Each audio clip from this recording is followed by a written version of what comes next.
Hello everyone, আসসালামু আলাইকুম। Welcome to my Eid vlog.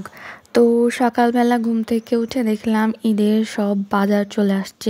ডিম, নুডলস, শ্যামাই, ফিনি মিক্স, তেল, মানে যা যা লাগে সবই সেদিন বাজার করে নিয়ে আসা হয়েছে। এখানে আম্মু বুটের হালুয়া বানানোর জন্য বুট ভালোভাবে সিদ্ধ করে নিয়েছে। এখন ব্লেন্ডারে অল্প অল্প করে দিয়ে দিচ্ছে ব্লেন্ড করার জন্য। ব্লেন্ড হয়ে যাওয়ার পর ঠিক এইরকম লাগবে। এরপর আম্মু একটি বাটিতে ব্লেন্ড করা বুটগুলো ঢেলে নিচ্ছে। এখন একটা কড়াইয়ে পরিমাণ মতো তেল দিয়ে এর মধ্যে দিয়ে দিল তেজপাতা, দারুচিনি, এলাচ। এরপর ভালোভাবে কিছুক্ষণ নাড়তে হবে। এরপর এর মধ্যে ব্লেন্ড করা বুটগুলো অল্প অল্প করে সবগুলো দিয়ে দিতে হবে। এরপর চিনি অ্যাড করতে হবে, তারপর নাড়তে থাকতে হবে। এর কিছুক্ষণ পর আবার চিনি অ্যাড করতে হবে।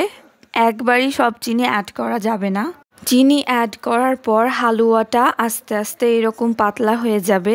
তারপর বেশ কিছুক্ষণ নাড়তে হবে। হালুয়াটা শক্ত হয়ে যাওয়ার পর আম্মু এখানে অল্প একটু ঘি দিয়ে আরও কিছুক্ষণ নেড়ে চেড়ে তারপর এটা নামিয়ে নেবে।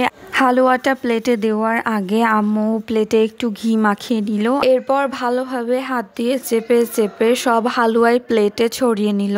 এরপর হালুয়াগুলো ছোট ছোট পিস করে কেটে নিল। এরপর ডালপুরি বানানোর জন্য আম্মু ডালগুলো শিলপাটায় ভালোভাবে মিক্স করে নিচ্ছে। এই ডালপুরিটা আমাদের এলাকায় অনেক ফেমাস। ঈদে প্রায় সবার বাসায় এই ডালপুরিটা বানানো হয়, আর এটা খেতেও অনেক বেশি মজা। তারপর আমার কাজিন আসলো। এখানে ওর হাতের মেহেদি দেখাচ্ছিল।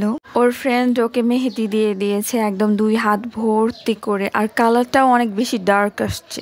এরপর আমরা কিছুক্ষণ লুডো খেললাম। তারপর আমি একটু মেহেদি দিতে বসলাম। টু বি অনেস্ট, আমি খুব একটা ভালো মেহেদি দিতে পারি না। দেন এটা ছিল ঈদের দিন সকালবেলা। আমার কাজিন, ওর হাজবেন্ড, ওরা সবাই আসছিল, আর আম্মু এখানে সবাইকে নাস্তা দিচ্ছিল। নাস্তায় যা যা ছিল তা হলো এগ পুডিং।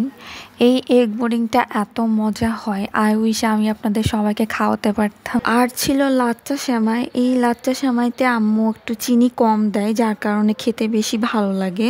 আর ছিল বুটের হালুয়া, যেটার রেসিপি ভিডিওর প্রথম দিকে আমি দেখিয়ে দিয়েছি। দেন আব্বু বাইরে থেকে এই পাঁপড়গুলো নিয়ে আসছিল। এই পাঁপড়গুলো আমার অনেক পছন্দ। আর ছিল ডালপুরি। আমরা নাস্তা করলাম। তারপর আমার আরেক কাজিন আসলো, আর এখানে ওর সালামি দেখাচ্ছিল আমাকে। তারপর আম্মু আবার রান্নায় ব্যস্ত হয়ে গেল। এখানে আম্মু গরুর মাংস রান্না করছিল।